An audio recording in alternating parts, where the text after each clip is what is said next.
The last roundup, last roundup.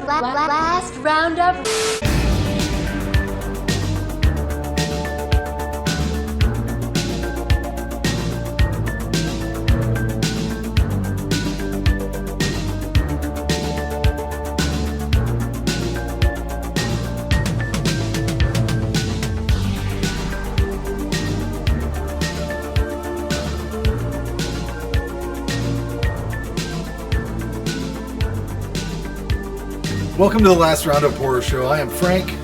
This is Jason. And we are back, finally. We kind of missed February.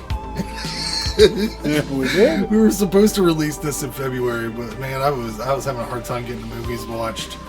And, you know, Black History Month. A lot of stuff happened, you know? A lot of stuff was going on. Yeah, I was busy. Yeah, but... let's get into these movies. Let's start with Puppet Master 4 from 1993. Also titled Puppet Master 4: The Demon. This movie and Part 5 were supposed to be one movie. Did you know that? Yeah, well, I discovered that, Yeah.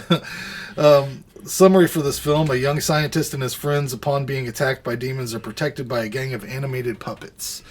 Directed by Jeff Burr, who did Stepfather 2 and Texas Chainsaw Massacre 3 and Pumpkinhead 2, Blood Wings, Puppet Master 5, Night of the Scarecrow, Puppet Master Blitzkrieg Massacre. A lot of stuff. We could get some good stuff. Yeah, and then written by Todd Henschel, Stephen E. Carr, Joe Duffy, Douglas Arniaskowski, and Keith Payson. They all worked on Puppet Master 5 also. So, yeah, like I said. Anyways. Tagline: when bad puppets turn good. Wasn't that another one? Like, wasn't we talking about that? I think that was what they said at the end of the last movie. Oh. Next time. Oh, yeah. Yeah. At the end of the credits. Yeah. It said stay tuned. Anyway. Distributed by Full Moon and Paramount, and this has various releases on DVD.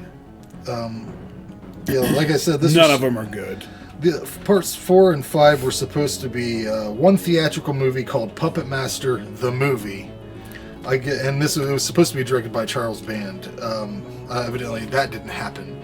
I don't like the demon in this movie. They bring into this whole other lore I don't like. The demon has weird nipples too. That's a thing. Did you see? Did you see this? Cross-eyed motherfuckers. Nipples. Look up I'll throw a picture up. Nipples? They're like real close together, but they're big, poochy, quarter-sized nipples. I don't like that, but I do like the new shitty sci-fi elements they've decided to add to the series for some reason. Lasers. This guy's a scientist, but really he's just playing laser tag with different robots. I like all the shitty 90s computer technology that's not right. There's nothing right about whatever they're doing here. Those keyboards, those big-ass keyboards that made that, they make you know that sound. Yeah. I can hear Miss Davis up there pounding away on this thing. I thought the stop motion in this movie looked great. Like, they've really figured that out as far as this franchise goes. A lot of really good-looking movement, and I don't think you can do it better. It's like probably the best you can do it without adding CGI to it. I like the way it looks. I'm generally on board with whatever happens in these movies, so as long as I get these puppets going, I'm pretty happy. I'll accept whatever horse shit they try to feed me. Except for this, they decided to bring a sidekick into this movie. They got away from it, and now they brought one back. And they're always fucking annoying. I don't know why they have to have that shit. They find a board game, and this guy's like, looks like a Ouija board. Fucking look like. It looks like it was made by Milton Bradley or something. It looks like it came out of a fucking Toys R Us. Looks like Monopoly. Not a Ouija board. Yeah, the puppets look awesome in this movie. I love them. There is too much laser tag. That happens a lot and over large periods of time. I don't know what they revive to fight these demons. They revive this puppet they call Decapitron, who occasionally will swap heads with fucking what's his name? Toulon. And you'll see, and that's funny, man, when they have his little head just on that little tiny body. That's funny shit. I don't know why Decapitron requires an electrical charge to be activated. Why isn't he just like a regular puppet like all the other ones? That didn't make sense to me. I was really, really pissed off that this movie did not at all talk about what happened last on the current Puppet Master timeline we were following. Was a crazy, weird puppet lady. Because 3 went back in time. Well, one of them, I think, disregards another one, doesn't it? Maybe. So one of them, 1 through 3, one of them has nothing like it. Well, 3 was like a prequel. It was like back in time. And if you remember right, the last thing we saw at the end of part 2 was that lady who had she was a puppet lady. Yeah. And she had the puppets with her. Why the fuck didn't they start from there? That's where they should have came from. She should have been that thing down in the beginning, whatever the... Oh, yeah. The big wooden... Yeah. Thing. I should have had her down there. Running shit. Just weird choices. That the new lore is stupid as hell with all this demon shit. Fuck that. It was fine how it was with Toulon creating some sort of serum magic. I was fine with that. Now we're bringing demons into it. It's kind of dumb, but I gave this a 5 Still out of the serum. I give it a 5 out of 10. Yeah, there's just parts I didn't like. Yeah. It's a 5. Yes. So 4 and 5. Apparently, this sets up 5. I can't remember any of them now. No. Like past 3, I can't remember. Rewatching these is really an experience. So I guess we'll see. I'm guessing you're picking 5. Well, when we get back to it next episode, we'll be doing those 2 films that were submitted. Oh, we are? I thought so. Unless you don't want to. We talked about it, but yeah, whatever. Anyways, there's not a lot of kills in this. I'm not real sure if there's really any, or ever really a whole bunch in the first 3. But yeah, the best kill is Tunneler drilling yeah. through one of those puppets. Oh, for sure. Yeah, whatever they are. Which is the puppet on puppet action. This is our first time seeing this. I liked it. Yeah. Those things got a little annoying. And like a couple of the fight scenes are like him and Blade. Yeah. That one and Blade, like they just sit there and do this for like 5 minutes. Yeah. Like the Blade has a knife and a hook. You can't get something in this anyway. Yeah, I thought that those little demon things and they make the same. They make the same noise like over and over and over like this. Like those little demon things seemed so easy to like. I don't know why they were able to kill anybody because it seemed like I would grab the thing and just fucking bash it on a desk. Really just scratched you to death. Yeah, like I mean, sure you'd get scratched up, but if a cat's scratching me, I'm gonna fucking, it'd be easy to kill a cat, and that's basically what they were, is cats. Yeah, and the puppets are like the puppets are the good guys. So, I mean, not that I'm ever rooting against them, but like you know what I mean. Like you're wanting them to kick these little minions or whatever. What do they call them? I don't know. I didn't quite understand. Anyway, so yeah, and then they introduce Decapitron. Yeah. I'm guessing he's going to be in the rest of them. You know what? I don't think so. No, they're just this one, huh? Well, this one and the next one maybe. Okay. But I don't think these timelines. I don't. It's full moon. You gotta just go with it. I think. My biggest issue of this movie is like the 20 to 30 minutes of laser tag. Yeah. Like that went on forever, and it would come back. It would go away, and it would come back, and he'd do it for like 5 more minutes. The thing that bothered me the most about it is that they kept referring to this kid like he was a serious scientist, and they were like, at one point he's like, oh my god, like whatever, this human soul or whatever. He's like, this is what I've been working on. No, you fucking haven't. You have been playing laser tag. Yeah, you don't have no serum. And why are the puppets so good at laser tag? That's not how they kill people. You know? I don't know. And Pinhead's one of them. What's the torch dude? Blaze? I don't know. Anyway, he's on the cover, but not in the movie. Mm-hmm. Full Moon is becoming to me what I think Trauma is to you. Oh yeah, like it's the. I feel the same way like about it's both of them. As low as you want to really go, and there's still something about them I like full moon pictures. They're not. They don't take it quite past the edge. Like Troma will do stupid ass shit. Well, But it's Full just- Moon keeps it within the realm of. I mean, I guess they do too, because goddamn, they got those fucking Ginger Dead Man movies and shit. So it goes wild. But That's like as low as I want to go. Like that's my comfort zone to where I can you feel safe in that Yeah, territory. like that's as low as I want to go. But yeah, I'm with you. I gave this one a 5 as well. Yeah. I mean, we'll get through this series eventually, but it's just Littlest Reich, though. Come on. you can't. What I a have not great seen one movie. that's better than that. I don't think it gets enough credit. I need to go back and watch it. I'm gonna buy that one for sure. I will own that. Let's take a trip to 1988 for Edge of the Axe. Summary for this film: an axe murderer terrorizes a small Northern California mountain community while two young computer-obsessed adults attempt to solve the killings. Directed by Jose Ramon Larraz. I can't say it. Larraz. I don't know. Written by several people with even more challenging names. I'm not even going to try that.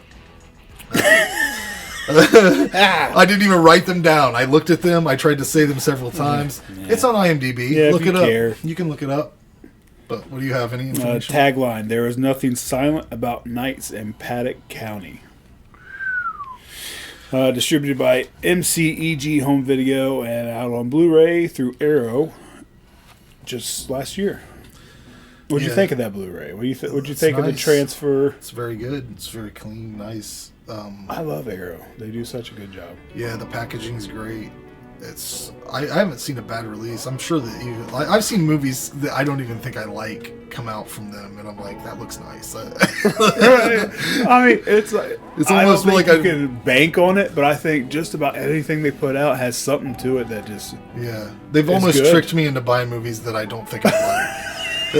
But you gotta be careful. it's out there. presentation. They present it a well piece of shit. They present it well. Yeah, this movie is. I like how weird it is. It seems so weird to me, and I think it's because it seems foreign, and it is foreign, kind of. It's like half and half. They shot half of it in California. They shot half of it in Spain.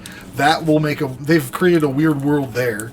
There are some Spanish actors that I believe were dubbed, so that.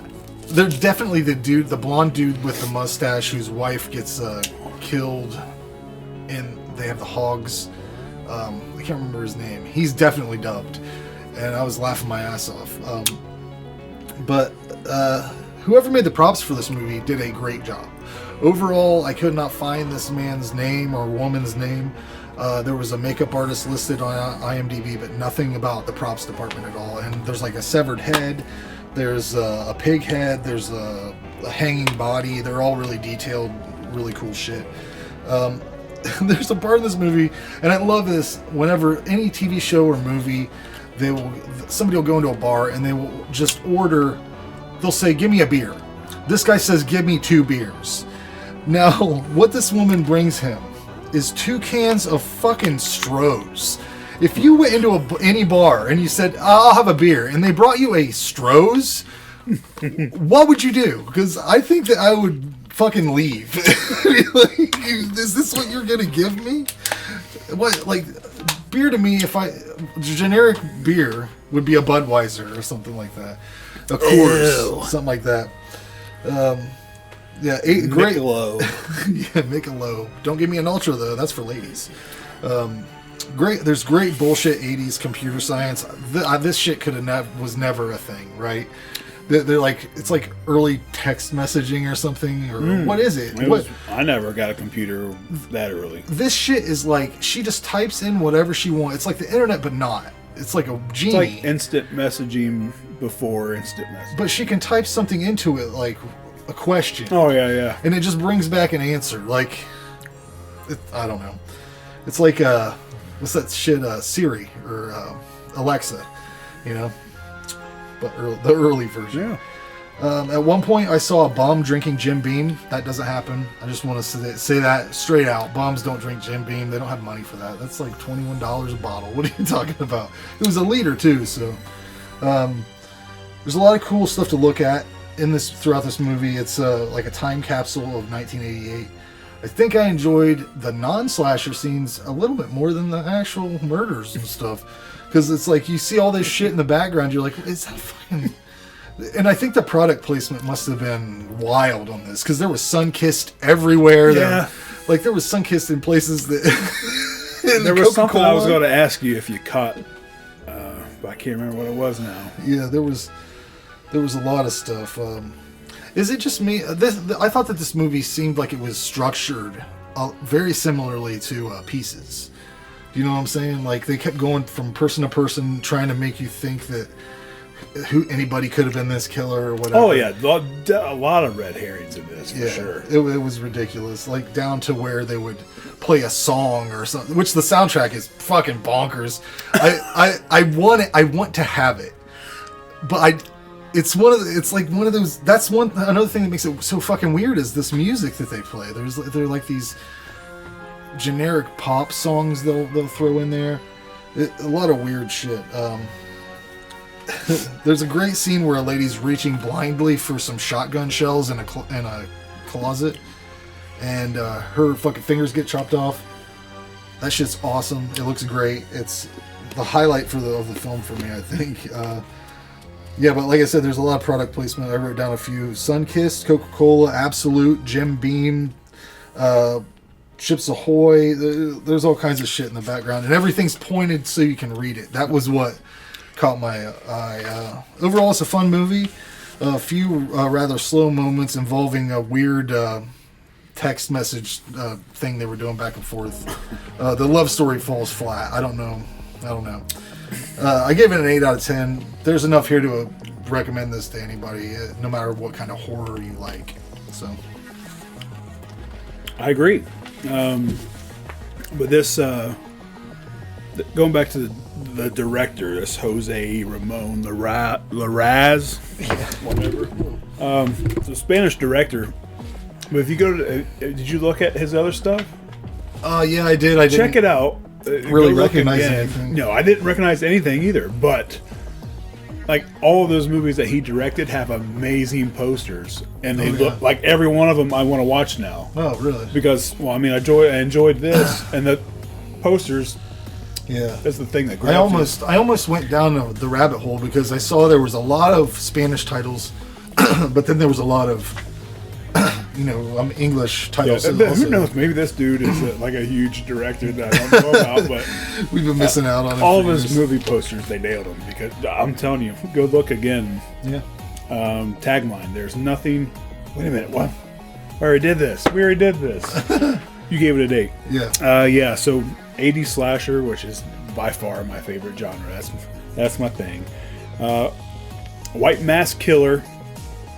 Not the most original idea, but it's almost like comfort food to me. Like, I didn't mind it. Like, it felt familiar to me. Like, the kills were done well, and the kills are brutal. You don't get to see a ton of axe kills anyway, right?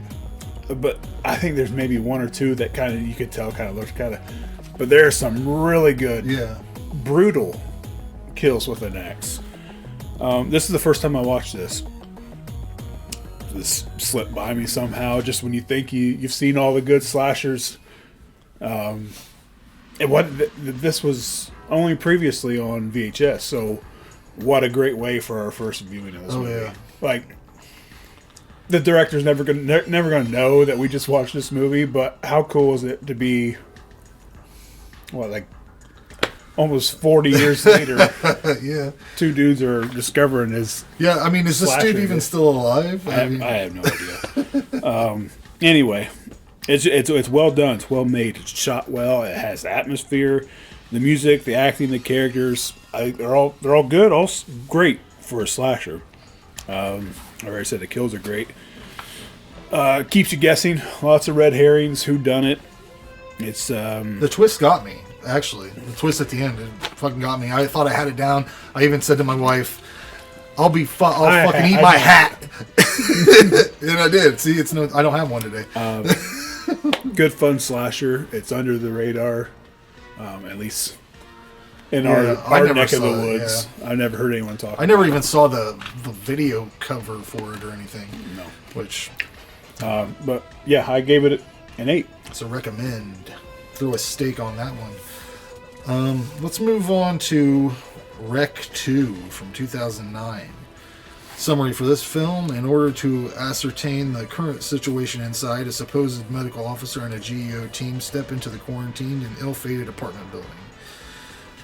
Directed by Jaume Balaguero and Paco Plaza. Written by Jaume Balaguero, Manu Diaz, I'm only picking Spanish movies. Paco now from Plaza, now on. and Emilia Mora. I think you're dead on. I mean, I'm close. I'm close as I'll ever be. What you got? Tagline: Fear Revisited. Distributed by Magnolia Pictures. And the latest release, I guess, on Blu-ray is this Scream Factory box set, which I bought. I'm very happy with it. Well, I don't like these movies. Oh my god! Well, I enjoyed this one more than the first one. At least you had the right audio. Yeah. On this one. This one I did like more than the original. Overall, I hate found footage. I don't know. It gives me a fucking headache. I had to do this in like 2 parts. But they added an interesting dimension to the whatever's the fuck's going on in this situation by having Angela be possessed. I assume the whole thing was just a virus, is what I thought. You know what I'm saying? Oh, I know what you're saying. The camera work seemed a little bit better for some reason. I don't know. Did they shoot this back to back to the other one, or? Oh, I don't know about that. It seemed like they added some perspective to it that made it have more depth. I don't think they did. I don't really have much to say about it, except for it was better than the original. It was nice to not have the bad dub. I wish I had more comments. This is as solid as it's going to get, I think. I thought that was the last one. But I think that as far as found footage, this is probably going to be about as good as you can get. I don't know about English-speaking movies or whatever. There might be something better out there. There's some good ones out there. People tell me all the time that the Blair Witch direct you. Project's good, but I don't remember it being that good. The first time you watched it. First time I watched it. It was spoiled before I got to watch see, it. I don't. So, I don't even know what that genuine experience would be like. What do you mean spoiled? I'm pretty sure Palmer spoiled it for me while we were watching it. That's all right. I don't know. Something took it away. But yeah, I mean, I'll give it a 5. That's as high as I'll give a found footage film. I think I might be blown away someday. Actually, if we reviewed, Have you ever seen Troll Hunter?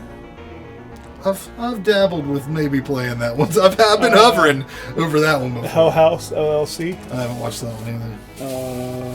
Yeah, I can direct you to it because I never used to be a fan of them either, but now I'm starting to, like, everyone has watched them all, so now I'm starting to figure out which ones are worth watching, which ones stay away from. I'm late to the game, so I know what, it's It's a easy rough to, genre. I mean, it's probably really hard to choreograph that shit, though. come around. Because not only do you have to choreograph what's happening in the scene, you have to organize where the camera is going to move next, because it's such a whirlwind of action and screaming and yelling and insane bullshit. Yeah. So. Well, that's what we have here. A Spanish found footage. Starts right where the first one left off. The first movie was more... It seemed like it was more of an infection zombie movie. Yeah. Where this one kind of brings the supernatural side into it, like a supernatural zombie flick. I think they did a great job tying 1 and 2 together. Like you thought maybe they shot it back to back. Like that's a pretty big compliment, I think. They did a good job. It's and if you the enjoyed only this reason one I can't give it anything higher than a 5 is because I what'd generally you give the first one? I believe I gave that a 4. Okay, so you like like that. this one better. So I mean, I definitely like whatever I gave the last one. Give this one a point higher. That's where I'm sitting. And like I said, this is as good as I've seen. And maybe Cloverfield. I don't know. I liked Cloverfield. It seemed like. Is that Cloverfield all good? found footage or is that mixed? Cloverfield? Yeah. I don't know. I'd have to watch it again. Maybe we should probably review that. I watched it once. And have you watched the sequels? No. Aren't they disconnected? I don't know. Let's get back. The thing I like the most is it's not just another outbreak. I like the fact that they brought the supernatural side into it. I like that it's a demonic infection, or you know what I mean? Yeah. It's not just another zombie movie, which what kind of feels like what the first one is. I mean, they hint at it a little bit, but still, I think it's paced well. The SWAT team provides action. Like, I don't have very much action in the movies that I'm watching. So every now and then it's nice to watch. I can't remember what other movie we reviewed that had action. I said the same thing. I think it was Legion. I think so. Yeah, again, guns, shooting.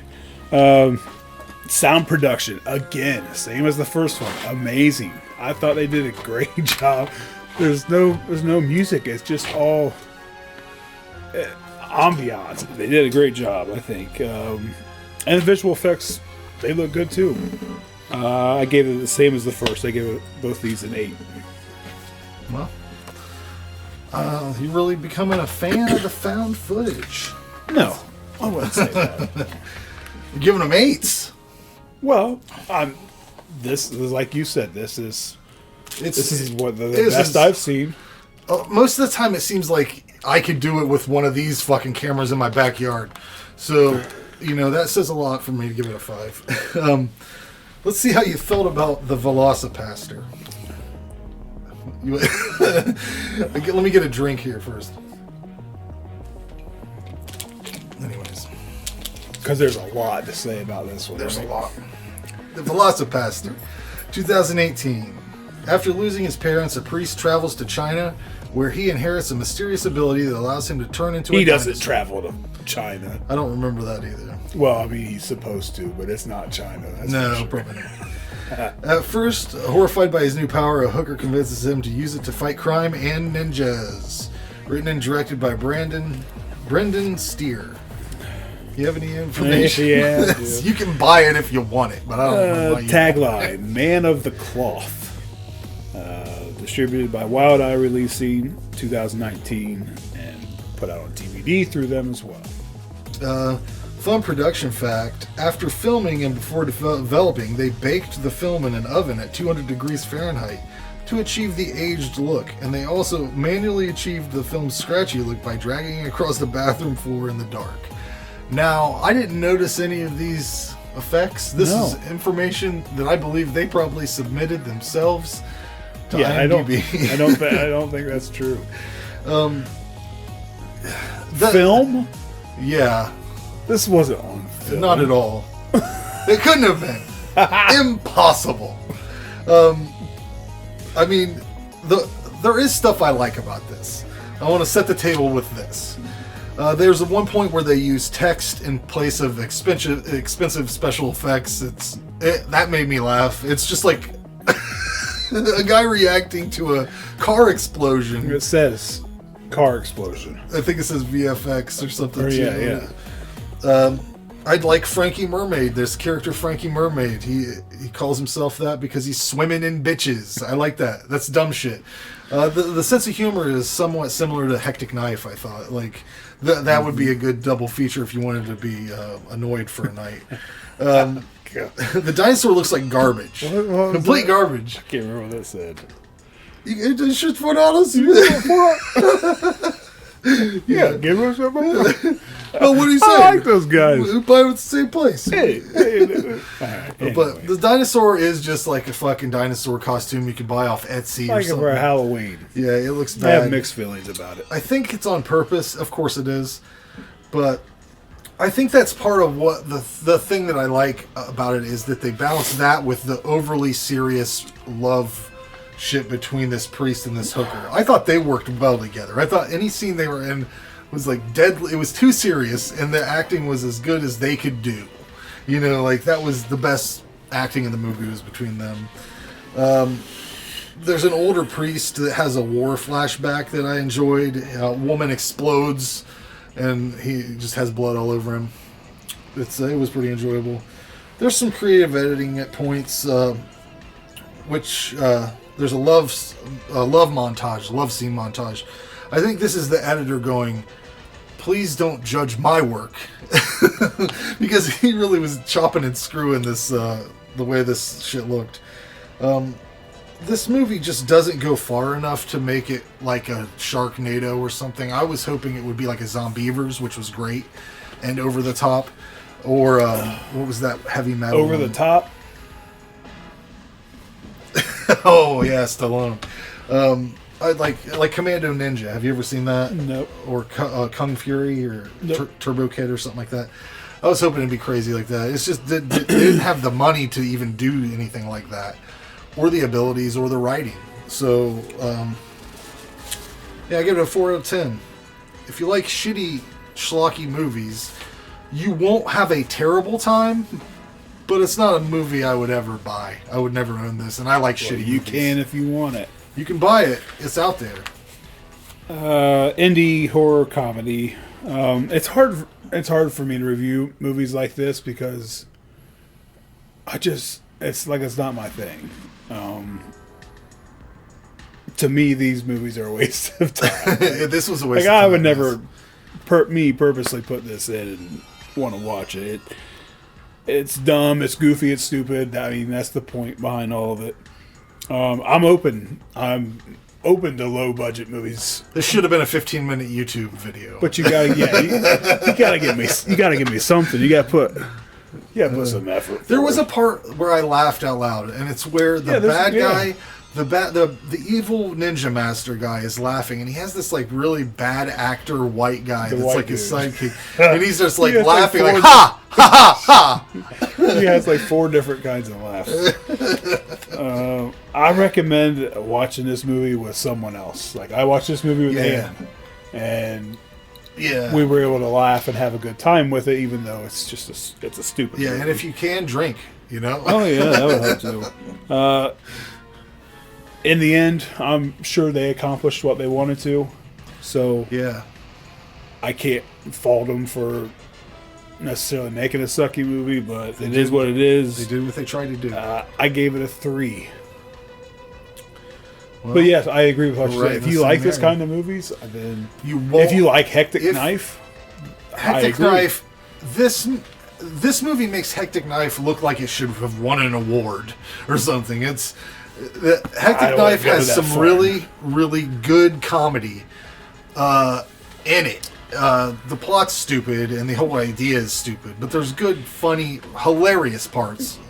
And going by the poster, the artwork, I thought it was going to be more of a Sharknado movie. Yeah. So when this came on, I was like, oh, it's one of these. Like this is backyard.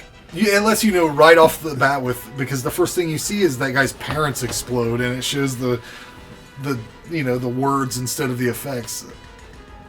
Yeah, it's good for what it is. I mean, it's not, like I said, if you like shit, you won't have a bad time, but you'll even be like, ugh, that's a one-time watch for me. Anyways, that's our episode, guys. Next time we will maybe have guests. I don't know. So what movies are we doing? Well, we were going to do, I can't remember the names of them. Somebody's, distribution company sent me. So it's like 2 more of these movies? No, I sent you the trailers. They're French films. Did you send me? Yeah. I didn't watch them. I'll send them to you again. We'll get it going. But we may have guests, and they were going to pick the other 2 movies, which I heard might be Cabin Fever and L.O. We'll figure it out. I don't know. Well, we'll see you next time. Thanks for listening, watching, whatever. Subscribe, like, share it. Hit the bell. Smash the like button. Ring that bell. Thank you.